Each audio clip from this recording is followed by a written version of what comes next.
Because knowing now what I know about North Korea, I don't know. I probably wouldn't have gone, knowing what I know. But for a few reasons, like from a moral perspective and a fear-based perspective, for sure. But the trip was very bizarre. So there were these tour buses. We were on the first tour bus at the very front, and we get on this bus, and in front of our bus is actually a South Korean military jeep with South Korean soldiers.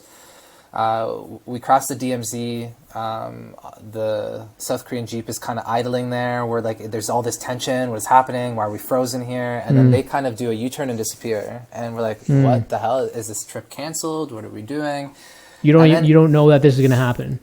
I don't know anything. Like, okay. I literally am just like that goofy white guy who's like, give me, like, I put on my like Tilly safari hat. I'm like, let's go to North Korea. Like, just completely unaware, right? And so in the distance, this like older sort of Soviet-looking military jeep comes toward us, and it's now full of North Korean soldiers. And I'm like, holy crap, North Korean soldiers. Like North Koreans, actual North Koreans. And so some of them get off that jeep and they come into our bus fully armed, and they're sitting there amongst us. And so they keep driving. We get into North Korea, and the first thing we got to do is register. So they take our passports away from us, and they tell us that we're not going to get them back until we cross back into South Korea once the trip is over. So obviously red flag, right off the get-go. And then there's all these rules. So they basically lay out what we're going to do. And let me contextualize this too. This is just a day trip. I'm not there for like a month. I'm there just for like 12 hours. Yeah. And so they kind of lay out the day. They're like, you're going to go to a temple, a school, and some waterfall. And when you go there, make sure that you only take pictures of the sites and nothing else. So don't, like at the school, don't turn around and take a picture of the city. Only take pictures of the school. Only talk to the folks on your trip. Do not talk to any other North Koreans. And when we get to these sites, also there's rules on what we where we can go and where we can't. So they would say, for example, that tree over there.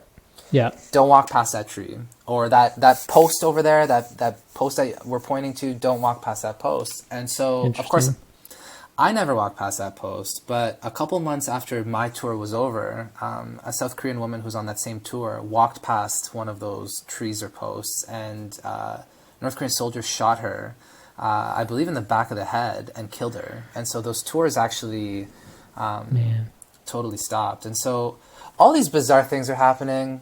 I'm having conversations with folks. I'm like, how are you today? And they'd be like, North Korea is the greatest country in the world. And I'm like, that's a very bizarre way to answer that question. It feels unnatural. And then like when we went and had lunch, they would serve us, Rupesh, honestly, the biggest meals I've ever had. It was like 10,000 plates of food just for myself. And so I got back to South Korea after that trip was over, feeling very disappointed, actually, and feeling very confused. I was like, where was I? That felt very unnatural. It felt very bizarre. Actually, I should also say, when we crossed the border, customs agents went through our cameras, all of us, like 12 buses of people, and went through every single photo one by one to make sure that we weren't taking photos of things we shouldn't be taking photos of. And then they would give us our passports back. So